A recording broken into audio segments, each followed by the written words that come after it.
સારું, આજે શનિવારનો દિવસ છે અને શનિવાર એ પ્રભુ ઈસુ ખ્રિસ્ત આજે કબરમાં છે. 3 દિવસ કેવી રીતે થાય છે? શુક્રવારે 9 વાગે એમને વધસ્તંભે ચડાવે છે. 12 થી 3 અંધકાર છવાઈ જાય છે. 3 વાગે એ પોતે પોતાનો આત્મા સોંપે છે, કોઈ લઈ લેતું નથી, એ સોંપે છે. 6 વાગ્યા પહેલા પાસ્કા પર્વ સબ્બાત દિવસ શરૂ થાય, એટલે પછી એમના શરીરને ઉતારી લેવામાં આવે, કારણ કે જો 6 વાગ્યા પછી રાખે તો કોઈ આવે નહીં, એટલે પાછું 3 દિવસ ત્યાંના ત્યાં રહે.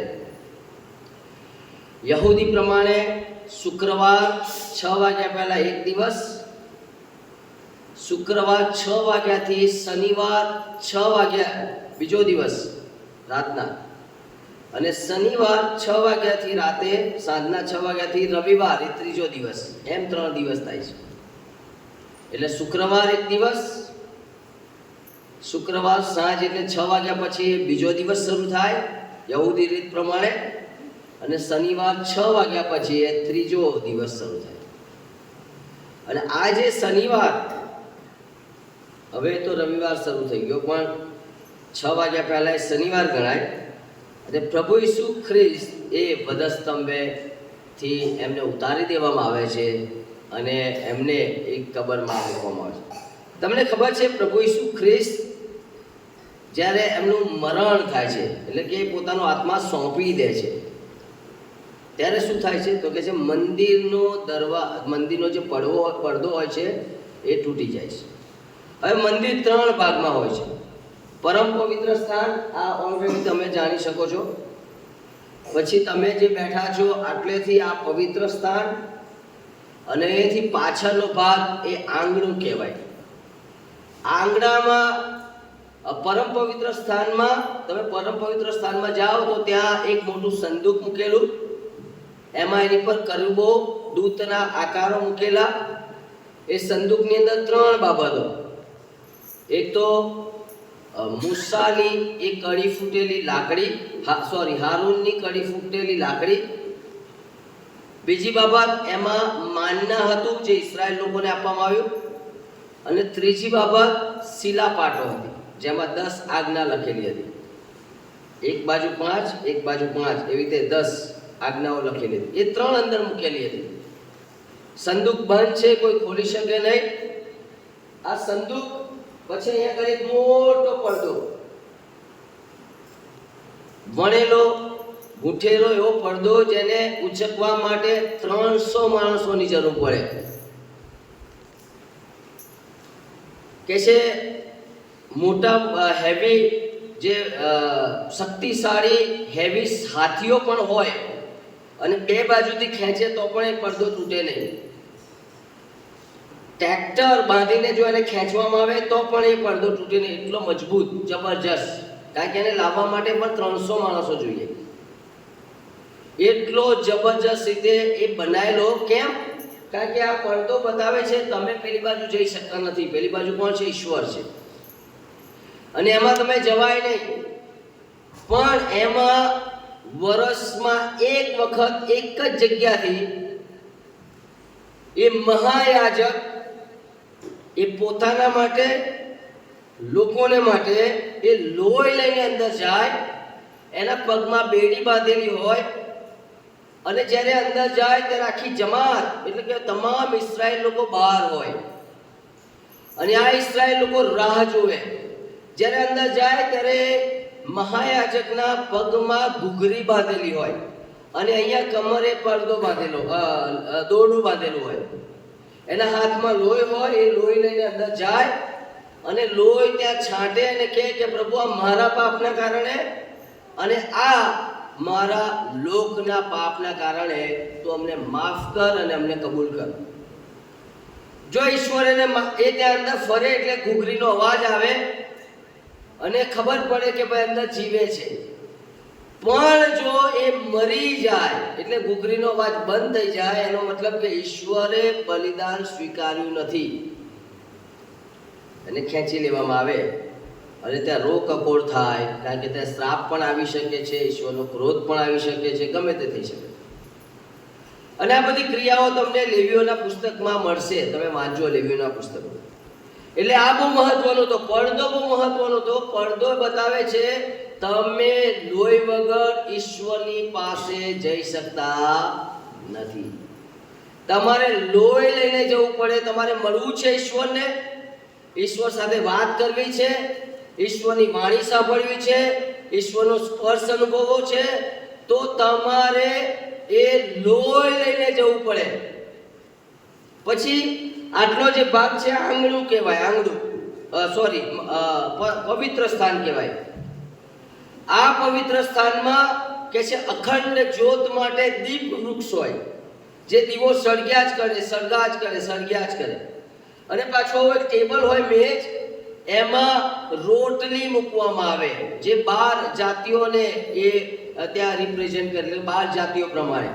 અને આ બધું અહીંયા પવિત્ર સ્થાનમાં યાજકો જઈ શકે, એ દીવામાં જે ઘી નાખવું હોય કે જે લિક્વિડ નાખવું નાખે, રોજ રોટલી બદલે આ બધી ક્રિયાઓ કરી શકે.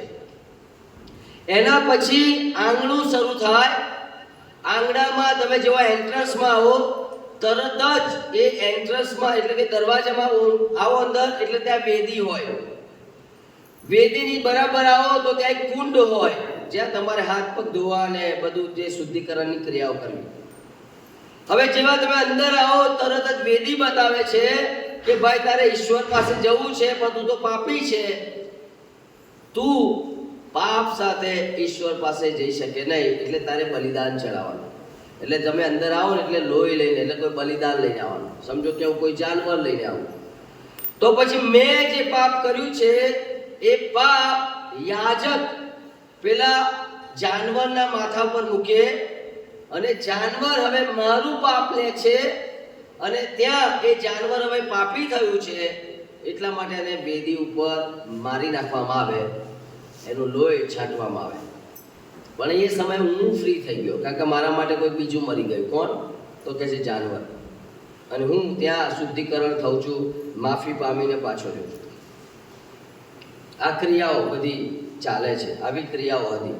અને એટલા માટે આ પડદો એ ઈશ્વરને અને માણસોની વચ્ચે અવરોધરૂપ હતો. તમે માર્થિન લખી સુવાર્તા 27મો અધ્યાય 51મી કલમ જુઓ, તો ત્યારે જુઓ એ જ સમયે તમે 50મી કલમ જુઓ. પછી ઈસુએ બીજી વાર મોટે કાંડે બૂમ પાડીને પ્રાણ મૂક્યો. ઈશ્વરને કહે છે મારો આત્મા તને સોંપું છું, અને મૂકે છે પ્રાણ. જો તમે સમજો, એટલે આપણે 3 ભાગમાં બનાવ્યા છે.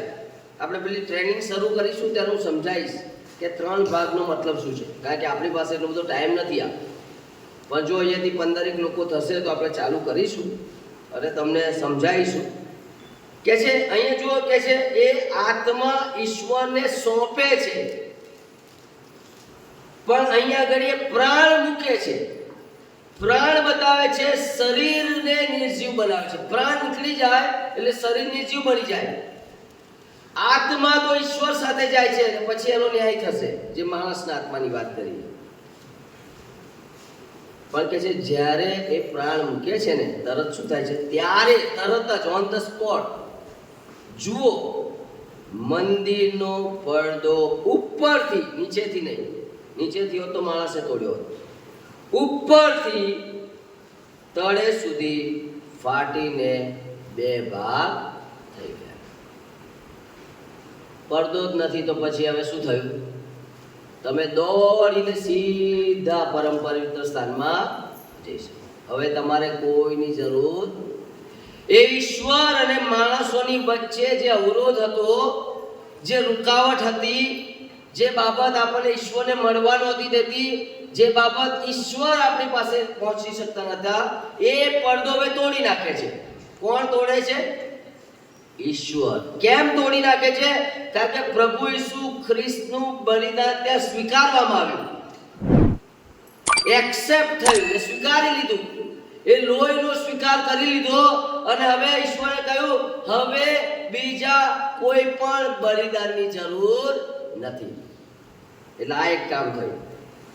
બીજું શું કામ થયું તો કે છે કે ધરતીકંપ થયો જબરજસ્ત. ધરતી આખી ઉથલ પાથલ થઈ ગઈ.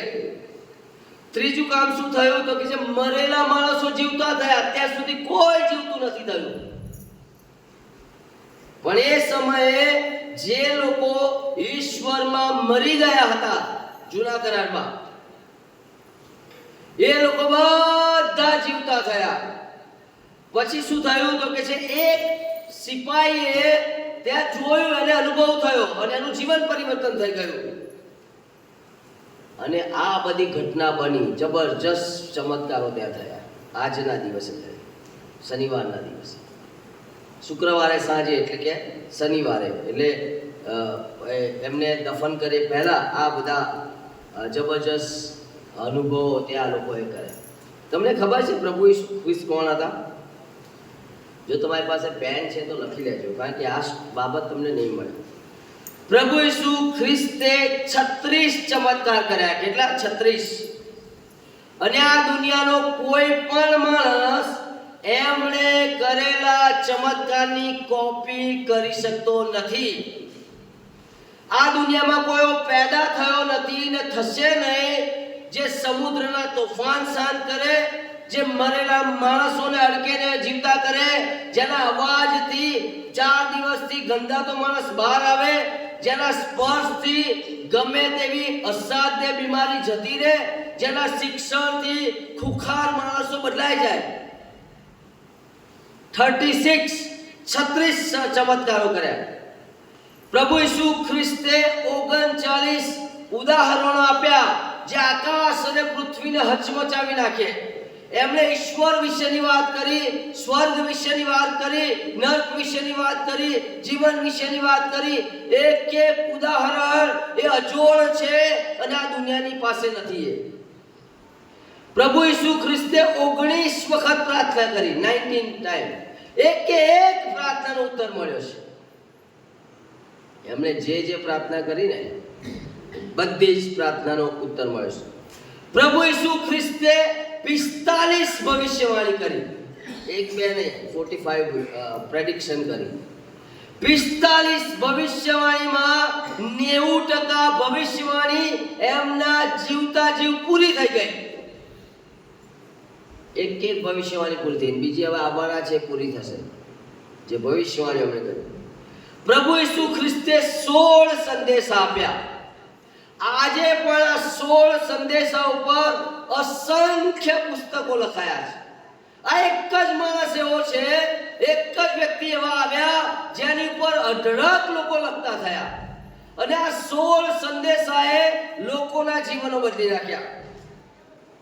પ્રભુ ઈસુ ખ્રિસ્તે 16 બાબતો જૂના કરારમાંથી લીધી અને નવા કરારમાં એનો ઉપયોગ કર્યો. પ્રભુ ઈસુ ખ્રિસ્તે પોતે દેવ છે એના 10 પુરાવા આપ્યા. આ દુનિયામાં કોઈ પેદા નથી થયો કે દેવ છે એવા પુરાવા આપ્યા, પણ 10 પુરાવા આપ્યા. પ્રભુ ઈસુ ખ્રિસ્તે 37 જેટલી જૂના કરારની ભવિષ્યવાણીઓ પૂરી કરી. ગઈકાલે મેં તમને કહ્યું હતું કે શુક્રવારે શું થયું તો કે છે 37 ભવિષ્યવાણીઓ પૂરી કરવામાં આવી. પ્રભુ ઈસુ ખ્રિસ્તના સ્પર્શમાં 27 માણસો આવ્યા. આમ તો 5000 લોકો ફરતા હતા, પણ વ્યક્તિગત મુલાકાતમાં 27 આવ્યા અને આ દુનિયાને ઉથલપાથલ કરી નાખી. આ દુનિયાના કોઈ પણ ખૂણામાં જાઓ, કોઈ પણ શહેરમાં જાઓ, કોઈ પણ દેશમાં જાઓ, કોઈ પણ રાજ્યમાં જાઓ, ઈસુને ભજનારા માણસો મળશે ને મળશે જ. 27 જ લોકોમાં કામ કર્યું છે, યાદ રાખો. એટલા માટે મેં પણ અહીંયા 30 લોકો ગયા હતા. પ્રભુ ઈસુ ખ્રિસ્તે 15 પ્રકારના જબરજસ્ત દુઃખનો સામનો કર્યો. એમની પર થૂકવામાં આવ્યા, એમની તિરસ્કાર કરવામાં આવ્યા, એમને લાફો મારવામાં આવ્યો અને ચાબુક મારવા. 15 પ્રકારના સફરિંગ, 15 પ્રકારના એમણે ભયંકર અનુભવ કર્યા. પ્રભુ ઈસુ ખ્રિસ્તે 7 વાણી પૃથ્વી વધસ્તંભ પરથી ઉચ્ચારી અને 10 એવી સાબિતી આપી, જેમાં સાબિત કરે છે કે હું જીવતો છું, એટલે કે પુનરુત્થાનની 10 સાબિતીઓ આપી. આ લિસ્ટ તમે જે તે વ્યક્તિ જે તે દેવને માનતા હોય ને એની પાસે લઈ જાઓ. એમ કે છે જો મારી પાસે આ લિસ્ટ છે, હું જે દેવને માનું છું એને આવું બધું કર્યું છે. હવે તું જે દેવને માને છે, તું જેને ભજે છે એને લઈને આવ અને સરખામણી કરી જોઈએ. ચાલ, મારી પાસે જે દેવ છે, મારી પાસે જે ઈશ્વર છે, હું જેની ભક્તિ કરું છું, હું જેની આરાધના કરું છું, એની પાસે આ બાબતો છે. હવે તારી પાસે જે ઈશ્વર છે, તારી પાસે જે દેવ છે, તું જેની ભક્તિ કરે છે, તું જેની આરાધના કરે છે, તું જેની પૂજા કરે છે, એ ઈશ્વર વિશે પણ મારે જાણવું છે. અને એની પાસે શું છે બતાવો. કોઈ પેદા થયો નથી તમને આ પ્રમાણે સરખામણી કરવા માટે. કહી દઉં તમને, કોઈ નહીં આવે, પણ તમારી પાસે તો છે જ લિસ્ટ. અને આ બધું લિસ્ટ મેં ખાલી નંબર આપ્યા, પણ મારી પાસે તો ડિટેલ છે, શબ્દશ છે. એનો મતલબ એવો છે, ઈસુની સરખામણી આ દુનિયામાં કોઈએ કરી નથી અને કરી શકે નહીં. આખી દુનિયાની વાત કરો તો માણસ જ્યાં સુધી જીવતો હોય ત્યાં સુધી જ એની વેલ્યુ હોય. પણ ઈસુની વાત કરો ને તો મરી ગયા પછી તો પરાક્રમ આવી ગયું, મરી ગયા પછી તો ઉથલ પાથલ થઈ ગયું, મરી ગયા પછી તો આકાશ અને પૃથ્વીમાં ધરતી કમાવ્યો, મરી ગયા પછી તો અંધકાર છવાઈ ગયો, મરી ગયા પછી તો પડદો તૂટી ગયો, મરી ગયા પછી તો લોકોના જીવનો બદલાવાનું શરૂ થઈ ગયું, મરી ગયા પછી તો લોકોમાં ઉથલ પાથલ થઈ ગઈ, રાજ્યો બદલાઈ ગયા, રાજાઓ ગભરાઈ ગયા, લોકોના જીવનોમાં જબરજસ્ત ક્રાંતિ આવી. મારી પાસે એક ચોપડી છે, મુસ્લિમ બેનની વાત છે, બિલ્કિસ શેખ. આ જબરજસ્ત બેન, એના જીવનમાં એટલું મોટું કામ થયું કે જે મુસ્લિમ ઘરમાં જન્મેલી આ સ્ત્રી, એને કોઈક દ્વારા ઈસુની વાત મળી, એ ચાલી શકતી નથી, જન્મશ્રી અપાઈ જતી, પણ એને ઈસુની વાત મળી અને એને ધીરે ધીરે ધીરે ધીરે ઈસુ પર વિશ્વાસ કરવાનો શરૂ કર્યો. એક દિવસ ઈસુના નામમાં ઊભી થઈને ચાલતી થઈ ગઈ. અબ્બા મુझे ईसा मिल गया. એને કહી દઉં કે આ ચમત્કારની પાછળ એ પ્રભુ ઈસુ ખ્રિસ્ત છે. અને આ પુસ્તકમાં લખે છે કેવી રીતે ઈસુએ એને ચમત્કારિક રીતે સાજાપણું આપ્યું. અને પછી તો ઈશ્વરે જે એની સાથે વાત કરી છે, એના જીવનોમાં કામ કર્યું છે, એના ગાર્ડનમાં હોય, બહાર હોય, એ જ્યાં પણ જાય તે એટલું ગજબનું કામ કર્યું છે. એટલેથી પતતું નથી, એની પર જબરજસ્ત સતાવણી આવી, મારી નાખવાની વાત આવી, મોતનો ભય, તિરસ્કાર બહુ આવ્યું. પણ એને શું લખ્યું હોય, એને પુસ્તક કયું લખ્યું હોય, I dare to call him father. મેં તેને પિતા કહેવાની હિંમત કરી. અને આ મુસ્લિમ સ્ત્રીનું જીવન આજે લાખો લોકોને બદલી રહ્યું છે. 1 લાખથી વધારે કોપી તો એમને વેચાઈ ગઈ છે, અને હવે છે જ નહીં, ખૂટી પડે છે જ નહીં. કેમ? કારણ કે જેટલા જોવે છે એટલા ઈસુની વાત કરે છે. આ તો કેવો ઈસુ જે એક શબ્દમાં આટલા મોટા પરાક્રમી કામ કરે જ નહીં. તો ઈશ્વર છે, એની પાસે શક્તિ છે, એની પાસે સામર્થ્ય છે. અને આજે એ મૃત્યુનો દિવસ છે. આજે મૃત્યુને હરાવવા માટે કોઈકે મૃત્યુ પામવું પડે, અને મરણ હારવાનું છે, મરણ તરફડિયા મારવાનું છે, મરણ નાબૂદ થવાનું છે. કારણ કે કોઈક મરણની પાસે જઈને મરણને ફેંકી દે છે.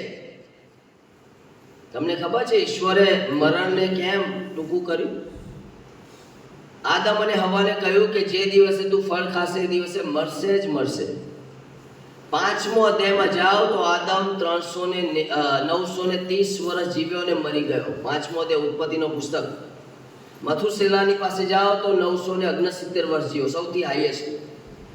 969 વર્ષ જીવનારો માણસ, 930 વર્ષ જીવનારો માણસ, હવે એનું આયુષ્ય ટૂંકું કેમ થવા લાગ્યું? ઉત્પત્તિનો પુસ્તક 6થા અધ્યાયમાં માણસનું આયુષ્ય 120 વર્ષ થયું. આ બાજુ 930 એ 5મા અધ્યાયમાં છે, 6થા અધ્યાયમાં 120 કરી નાખ્યું. ગીતશાસ્ત્ર 90માં આવો ને તો શું થયું ખબર છે? 70 વર્ષ અને બળના કારણે 930 120 અને હવે માત્ર 70 કે 80 વર્ષ. ઈશ્વરે માણસના જીવનને ધીરે ધીરે ધીરે ધીરે ધીરે ધીરે ધીરે ઓછું કરી નાખ્યું. કેમ? શા માટે? કારણ કે ઈશ્વર ઈચ્છતા નથી કે આપણે લાંબો સમય પાપમાં જીવીએ. કારણ કે ઈશ્વર ઈચ્છતા નથી આપણે 930 વર્ષ આટલો મોટો ગાળો, આટલો મોટો સમય એ પાપમાં પાપમાં પાપમાં પાપમાં શેતાનની સાથે જીવીએ. એટલે ઈશ્વરે માણસના આયુષ્યને ટૂંકું કરી નાખ્યું. તમને મને એમ છે કે લાંબુ આયુષ્ય મળે તો બહુ સારું, પણ તમે રોજ 4 કલાક ટીવી જોતા હોય અને તમને લાંબુ આયુષ્ય મળ્યું 70 વર્ષ પછી, ચલો બીજા 10 વર્ષ મૂક્યા, તો બીજા 10 વર્ષ શું કરશો? તમે ટીવી જ જોવાના જ. તમને લાંબુ આયુષ્ય મળ્યું, તમે ખેતીવાડી કરો છો, તમે ખેતરમાં જાઓ છો, આવો છો, જાઓ છો, આવો છો, જાઓ છો, આવો છો, તમને બીજા 10 વર્ષ આપ્યા, શું કરશો? ખેતરમાં જ જશો ને પાછા જાવશો. તમે પાપમાં અને વ્યસનમાં જીવી રહ્યા છો, તમને લાંબુ આયુષ્ય આપ્યું, શું કરશો? વ્યસન જ કરશો. એટલે તમારે 10 વર્ષ વ્યસન માટે જોઈએ છે, તમારે 10 વર્ષ ટીવી જોવા માટે જોઈએ છે, એ 10 વર્ષ તમારે વધારાના ખેતરમાં જવા આવવા માટે જોઈએ છે. એનો મતલબ એવો છે તમને જ ખબર નથી જો તમારું આયુષ્ય લાંબુ થાય તો તમે કરશો શું? તમને 60 વર્ષે રિટાયર કરવામાં આવે છે, ચલો તમારું લાંબુ આયુષ્ય થઈ ગયું, 70 વર્ષે રિટાયર કરશો, પછી શું કરશો? એ જ ક્લાસ, એ જ હોસ્પિટલ, એ જ નોકરી બીજા 10 વર્ષો વધારે કરશો, શું પરિવર્તન? પછી 10 વર્ષનો તો અંત આવી જશે ને. માણસને ખબર જ નથી કે શું કરે છે આ દુનિયામાં, પણ ઈશ્વર તો ઈચ્છે છે એને લાંબુ આયુષ્ય મળે, એવું આયુષ્ય મળે, સદાકાળનું જીવન મળે. એટલા માટે 14મા અધ્યાયમાં આપણે વાંચ્યું, યોહાનની સુવાર્તા 14મા અધ્યાયમાં 103 કલમમાં કે ઈશ્વર કહે છે હું તમારા માટે જગા તૈયાર કરીશ. તમને લાંબુ આયુષ્ય મળશે ખરું, પણ ટીવી જોવા માટે નહીં મળે. તમને લાંબુ આયુષ્ય મળશે ખરું, પણ મોબાઈલ માટે નહીં મળે. તમને લાંબુ આયુષ્ય મળશે ખરું, પણ ઘરના કામકાજ માટે નહીં મળે. તમને લાંબુ આયુષ્ય મળશે ખરું, પણ નોકરી ધંધા માટે નહીં મળે.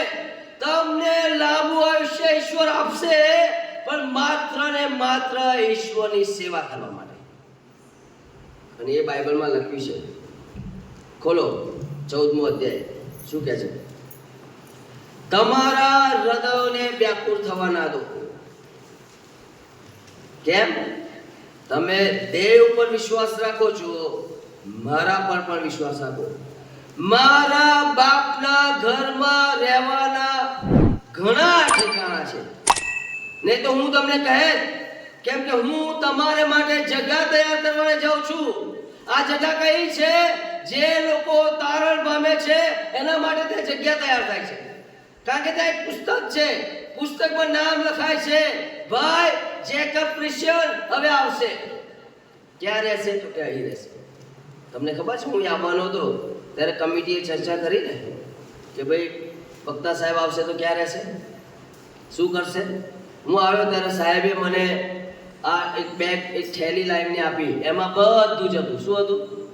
સાબુ હતો, કોલગેટ, ટૂથપેસ્ટ હતી, અને બધું જ હતું. જે બધું જ મને એમ લાગ્યું કે આ બધું મારા આવ્યા પહેલાં કેમ તૈયાર કર્યું.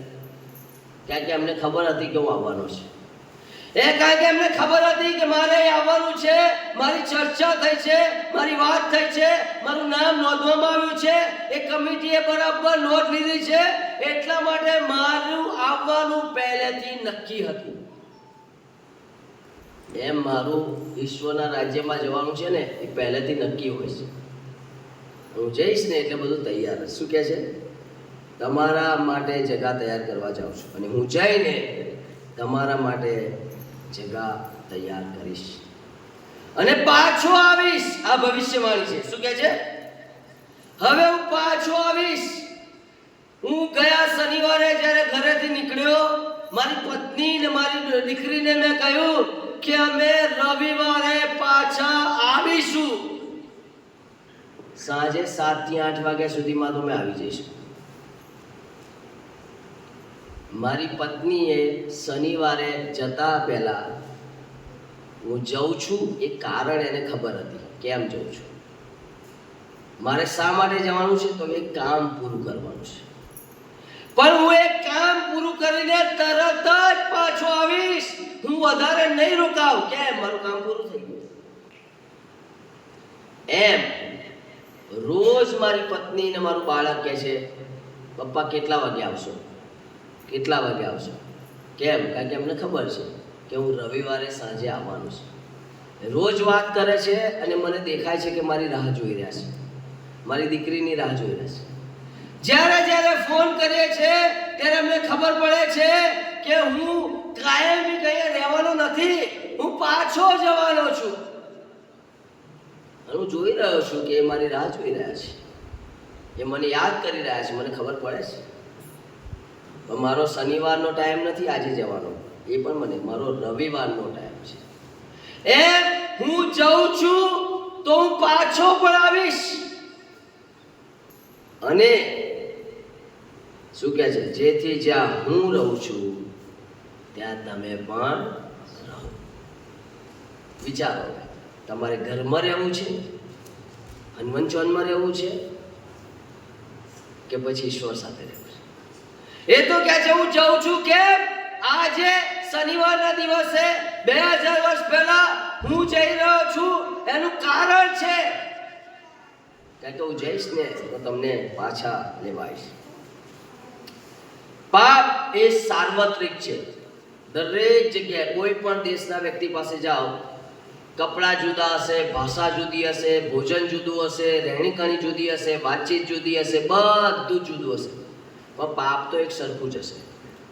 આ દુનિયાના કોઈ પણ ખૂણામાં જાઓ, કોઈ પણ દેશમાં જાઓ, કોઈ પણ ભાષા બોલનારા વ્યક્તિ પાસે જાઓ, ઇવન અમેરિકામાં જાઓ, યુરોપમાં જાઓ, ભારતમાં જાઓ, કોઈ પણ જગ્યાએ જાઓ, આ દુનિયામાં જ્યાં પણ જાઓ ને ત્યાં તમને પાપ જ મળશે.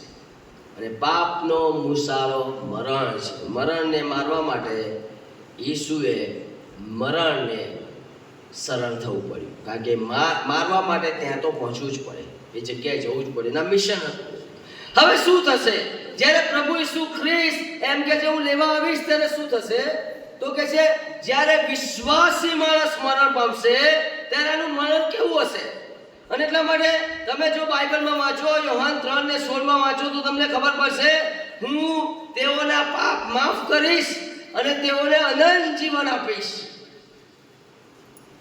વિશ્વાસી માણસનું મરણ કેવું હશે? કે છે શરીરથી આપણે વિયોગી થઈશું, શરીરથી નહીં, પણ કે છે પ્રભુની સાથે જઈશું. દેહમાંથી નીકળી જઈશું, ખ્રિસ્તની સાથે જઈશું.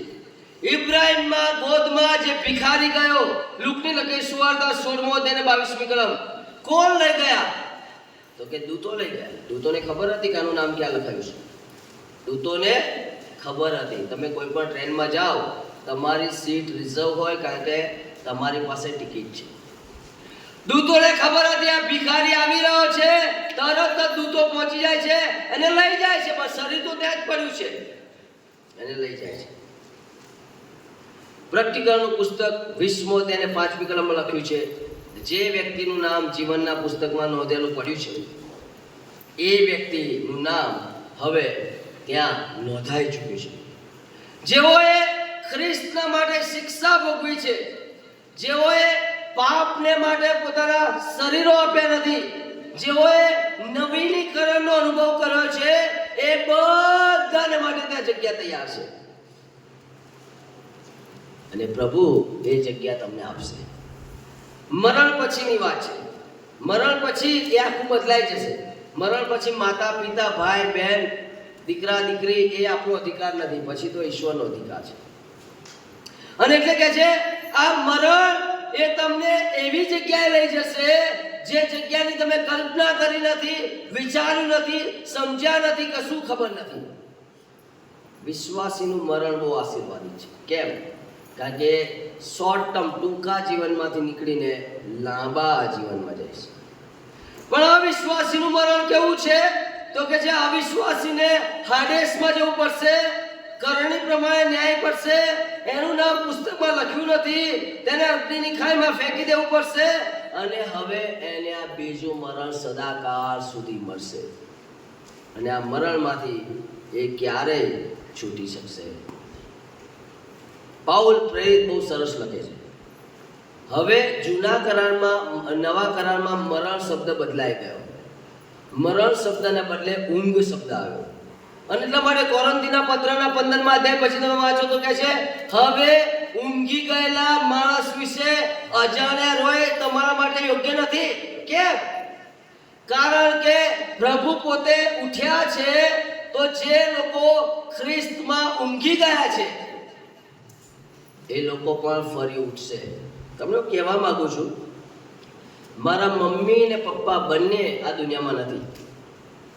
એમનું મરણ થયું ને તો મને ખબર છે એ કબ્રસ્તાન, પણ અમે એ કબ્રસ્તાન પર કોઈ પણ પ્રકારનું ચણતર કર્યું નહીં, કબર બનાવી નહીં.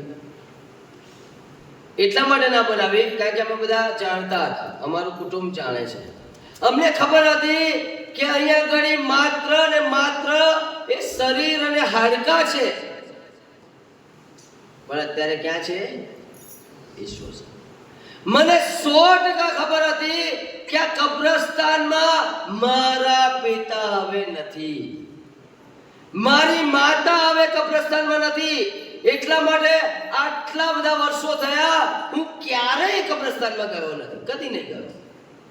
ખબર નહીં કેમ. બધાને કદાચ એમ લાગે પણ તું મારા પપ્પાને અહીં શું કરવા જવાના છે? મારા પપ્પા ક્યાં છે? મારી મમ્મી ક્યાં છે? એ તો ઈશ્વર સાથે.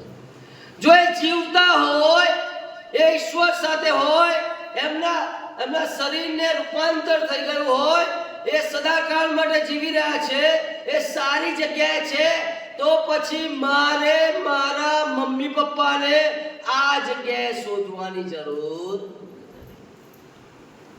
અમે ને અમારા ઘરના દરેક વ્યક્તિ કોઈ અમે ખબર નથી.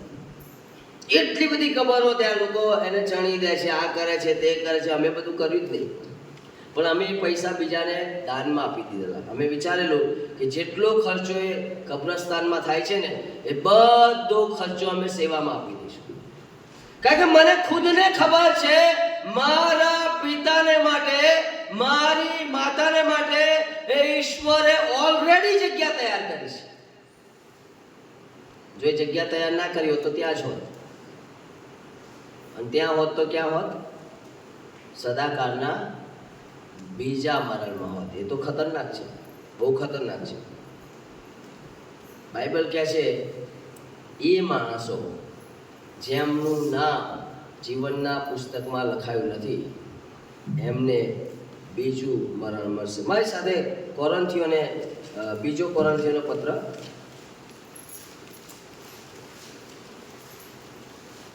અને એનો 15મો અધ્યાય 20મી કલમ. પણ ખ્રિસ્ત તો મુએલામાંથી ઉઠ્યો છે, અને તે ઊંઘી ગયેલાનું, મરી ગયેલાનું નહીં. ખ્રિસ્તી માણસ જ્યારે તારણ પામે છે, પ્રભુ ઈસુ ખ્રિસ્તનો ગ્રહણ કરે છે, પછી એ ક્યારેય મરતો નથી, કારણ કે ઊંઘી જાય છે. ઊંઘી ગયેલા વિશે એટલે કે ઊંઘી ગયેલું પ્રથમ ફળ પર થયો છે. કેમ કે માણસ દ્વારા મરણ આવ્યું, માટે માણસ દ્વારા મુએલાનું ઉત્થાન થયું. જો મેં પ્રભુ ઈસુ ખ્રિસ્તનો સ્વીકાર કર્યો છે તો મરણ પછી મને શું મળશે? જીવન મળશે. મારા બાળકોએ પ્રભુ ઈસુ ખ્રિસ્તનો સ્વીકાર કર્યો છે તો મરણ પછી એમને જીવન મળશે. મારા કુટુંબના લોકોએ પ્રભુ ઈસુ ખ્રિસ્તનો સ્વીકાર કર્યો છે તો મરણ પછી એમને જીવન મળશે. પણ જો મેં પ્રભુ ઈસુ ખ્રિસ્તનો સ્વીકાર કર્યો નથી, મારા બાળકોએ કર્યો નથી, મારા કુટુંબના લોકોએ કર્યો નથી, મારા સગાઓએ કર્યો નથી, તો બાઇબલ એની કોઈ ગેરંટી આપતું નથી. બાઇબલ એવા વ્યક્તિને બીજા મરણની વાત કરે છે, એનું નામ જ લખાયું નથી, તો પછી કેવી રીતે એ સ્વર્ગમાં એન્ટર થાય? અને એટલા માટે તમે આ 15મો અધ્યાય વાંચજો, તમને ખબર પડશે કે કેવી રીતે આપણે રૂપાંતર થઈશું, આપણને કેવું શરીર આપવામાં આવશે અને પછી આપણું શું થશે. એટલે જે લોકોએ પ્રભુ ઈસુ ખ્રિસ્તનો સ્વીકાર કર્યો છે, આજે પ્રભુ ઈસુ ખ્રિસ્તે મરણ પામીને મરણને નાબૂદ કરી નાખ્યું છે. હવે મરણ છે જ નહીં. હવે આપણે રડવાનું નથી, શોક નથી કરવાનો, દુઃખ થાય છે, શોક નથી કરવાનો, કારણ કે આપણે ફરી મળવાના છે. આપણે ફરી આપણા સ્વજનને જોવાના છે, આપણે એમની સાથે વાત કરીશું, આપણે રૂબરૂ મળવાના છે. કેમ? કારણ કે જીવતા છે. મરેલો માણસ ના મળે, પણ જીવતો માણસ મળે. ભલે 10 વર્ષે, 15 વર્ષે, 20 વર્ષે, 25 વર્ષે, 50 વર્ષે આપણે ફરી એમને મળવાના છે. આદમના જીવનમાં જે મરણ આવ્યું, એ જ મરણ પ્રભુ ઈસુ ખ્રિસ્ત પોતે સહન કરીને આપણા જીવનમાં જે મરણ આવવાનું છે ને, એને નાબૂદ કરી. તમને એવું લાગશે કે આપણે તો મરીએ તો છે, પણ તમારા શરીરમાંથી આત્મા નીકળે છે. તમે મરતા નથી. તમને સદાકાળના જીવનમાં રૂપાંતરિત કરવામાં આવશે. અને પછી જ્યારે પ્રભુ ઈસુ ખ્રિસ્ત આવશે બીજી વખત, ત્યારે જે લોકો પહેલા ગયા છે એ ઉઠશે અને એ આપણી સાથે, એટલે કે પ્રથમ એ પુનરુત્થાન થશે. એ પહેલા જે ઊંઘી ગયા છે બધા ઉઠશે અને પછી આપણને પણ વાદળામાં ઉંચકી લેવામાં આવશે. તો આજે રાત્રે તમને એક આશા આપું છું. મરણ પામેલા લોકો જો ખ્રિસ્તમાં મર્યા છે તો એ મર્યા નથી, કારણ કે પ્રભુ ઈસુ ખ્રિસ્તે મરણને હરાવી દીધું છે. એ મોત હવે છે જ નહીં, એ મરણ હવે છે જ નહીં. એ મરણ હવે નાબૂદ થઈ ગયું છે અને ઈસુ એ મરણના બદલે હવે આપણને જીવન આપ્યું છે. યોહાનની સુવાર્તા 3 અધ્યાય ને 16મી કલમ કહે છે, જે કોઈ વિશ્વાસ કરશે તેને અનંત જીવન, સદાકાળ જીવન, ઇટર્નલ લાઈફ, સદાકાળનું જીવન. એનો મતલબ 120 વર્ષ નહીં, 930 વર્ષ નહીં, 80 વર્ષ નહીં. એ જીવનનો ક્યાંય અંત જ નથી. જો તમે 70 ને 80 વર્ષમાં એ સદાકાળના જીવન માટે કોઈ પ્રયત્ન નથી કરતા તો જીવનનો અંત છે. અને એટલા માટે સેવકો બૂમો પાડી પાડીને બધાને કહી રહ્યા છે. કેમ? કારણ કે 70 વર્ષ ના જીવો, સદાકાળ માટે જીવો. થોડા સમય માટે જીવવાનું નથી, સદાકાળ માટે જીવવાનું છે. કેમ? કારણ કે આ જીવન તો પૂરું થઈ જશે. જુઓ, તમે ખુદ જુઓ, ઉંમર કેવી રીતે વધતી જાય છે, કેવી રીતે વધતી જાય છે, કેવી રીતે વધતી જાય છે. સમય ફટાફટ જઈ રહ્યો છે. એક દિવસ આપણે એ નહીં હોઈએ.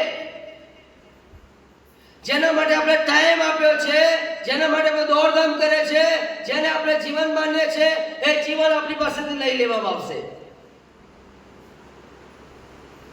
એક ખ્રિસ્તી ઘરમાં જન્મેલો છોકરો,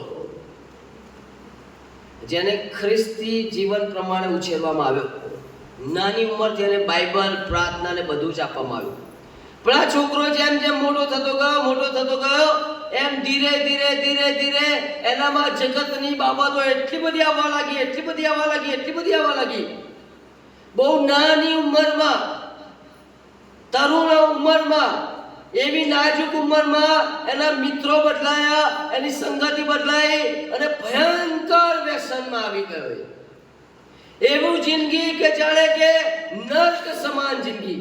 એવી બાબતો કરી કે જે કહેતા પણ શરમ લાગે.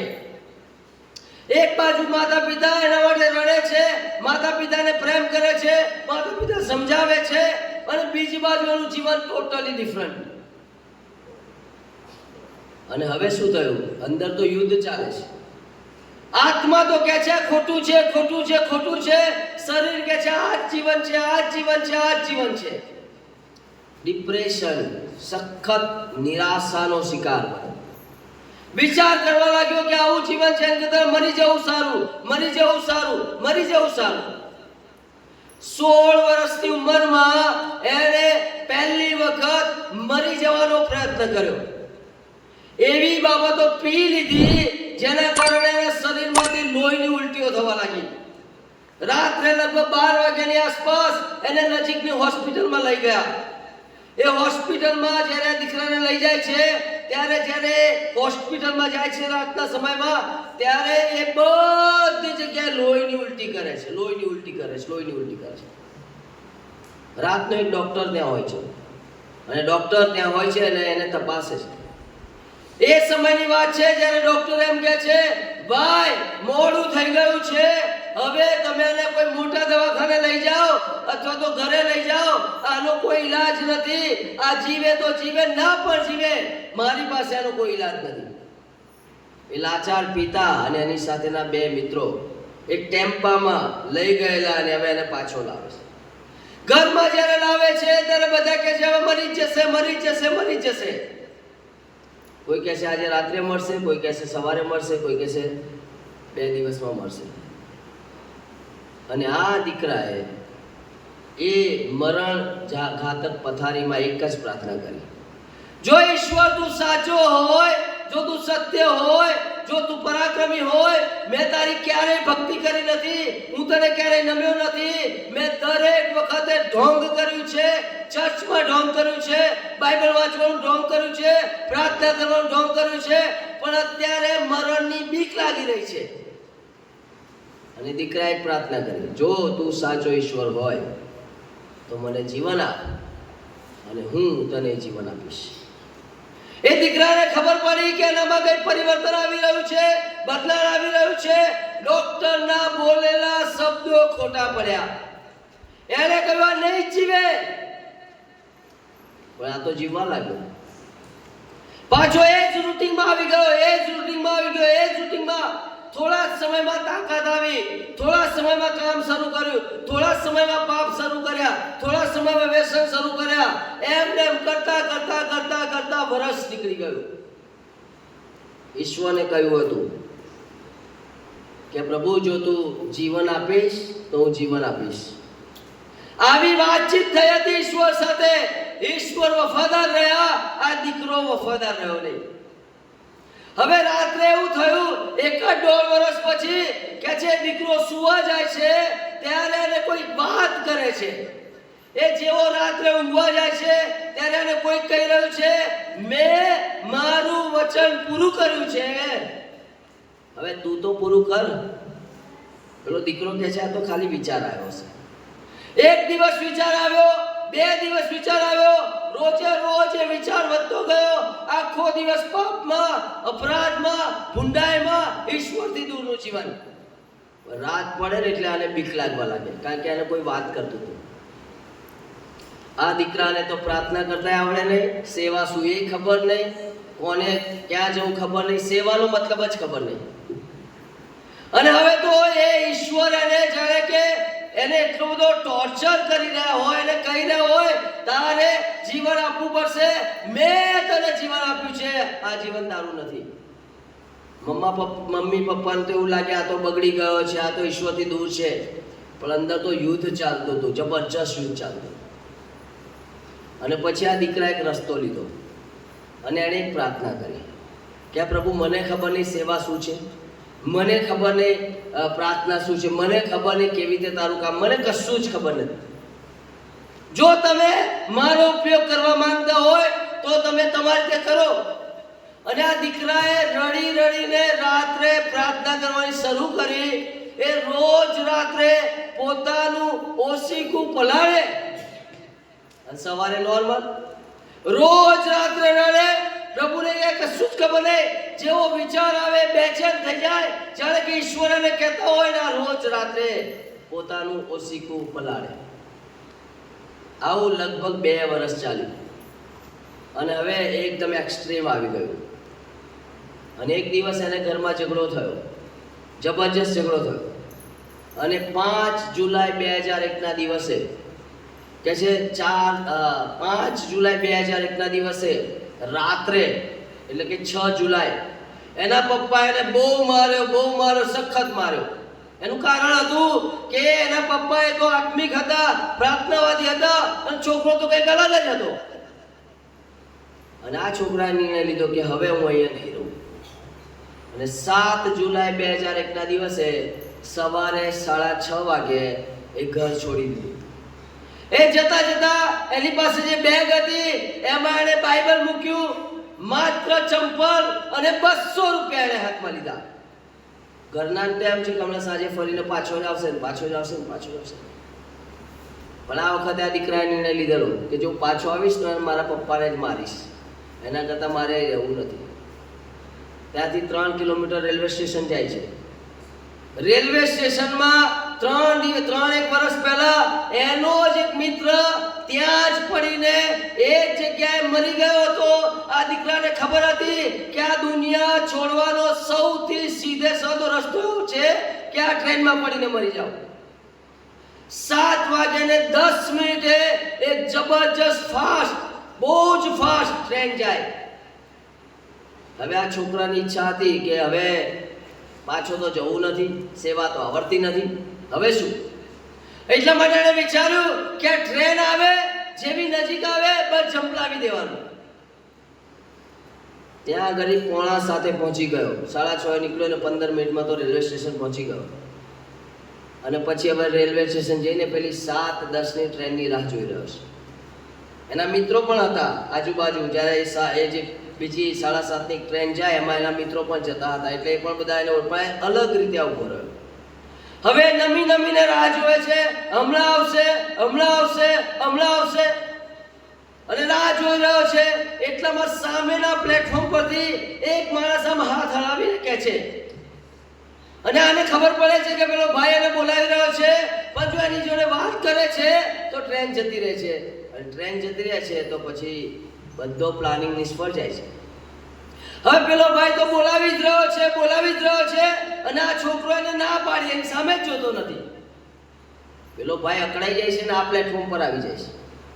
આવીને કહે છે, તું ભાઈ આ તારા પપ્પાનું નામ આ છે? તો કે હા, હું તારા ઘરે આવ્યો છું, જમ્યો છું, તારી મમ્મીને ઓળખું છું, તને ઓળખું છું, તું શું કરે છે? થોડી ઘણી વાતચીત થઈ. વાતચીતમાં 7:10 વાગ્યાની એ ટ્રેન જતી રહી, જેમાં એ છોકરાને પડવાનું હતું.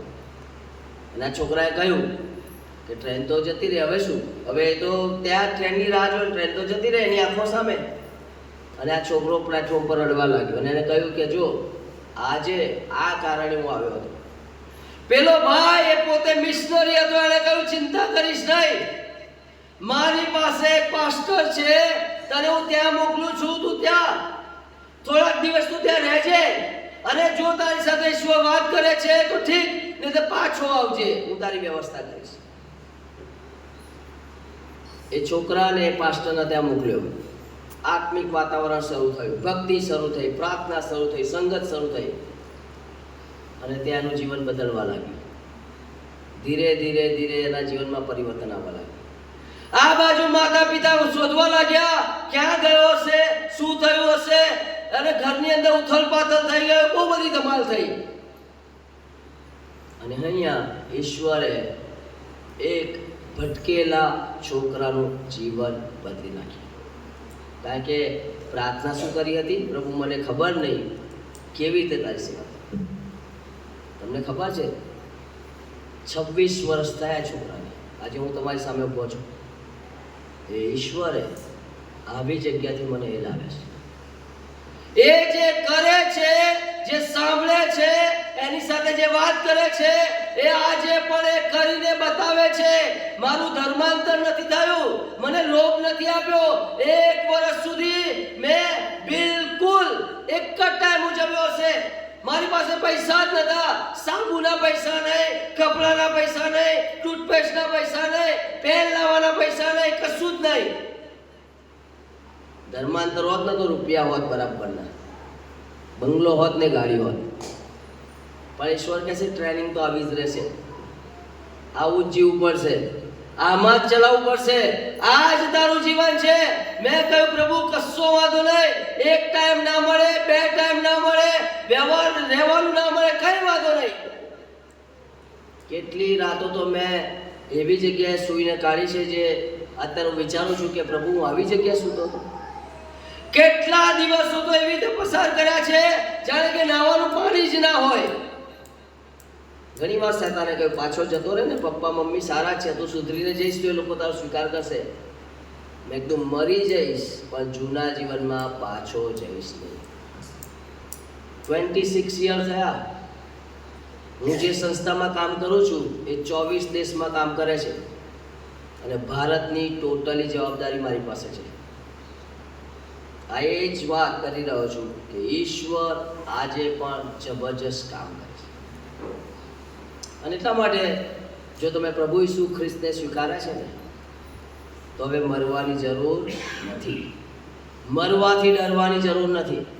તમારા જીવનમાં ઈશ્વરે ઓલરેડી કામ કરી જ નાખ્યું છે. હવે ખુશીથી જીવવાનું છે, આનંદથી જીવવાનું છે, ખુશ રહેવાનું છે. નાના મોટા પ્રશ્નો તમને હચમચાવી ના નાખે, નાની મોટી ચિંતાઓ તમને નિરાશ ના કરે.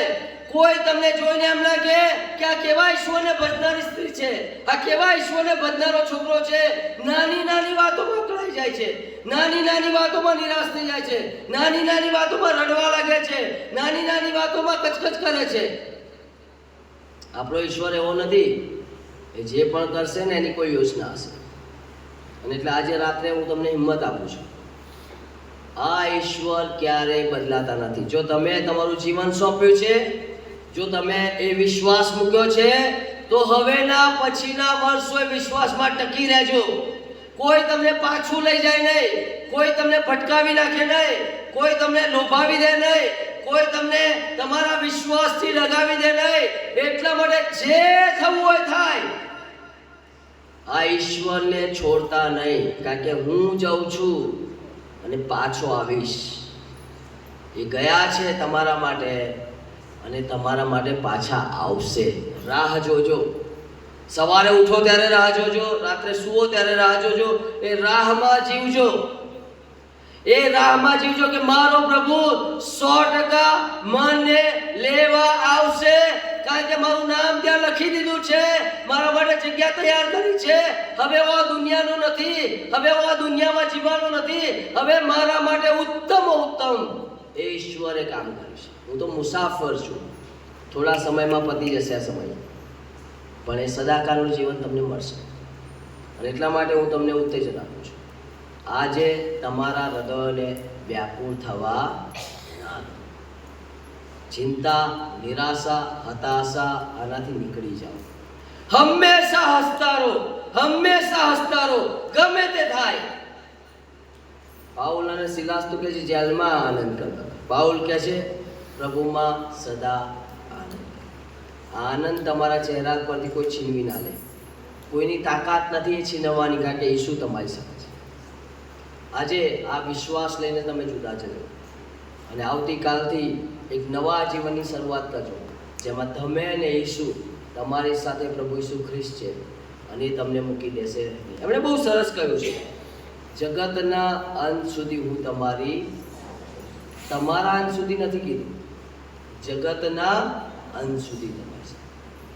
એ તમને ક્યારેય મૂકી દેશે નહીં. આવો આપણે આંખો બંધ કરીએ.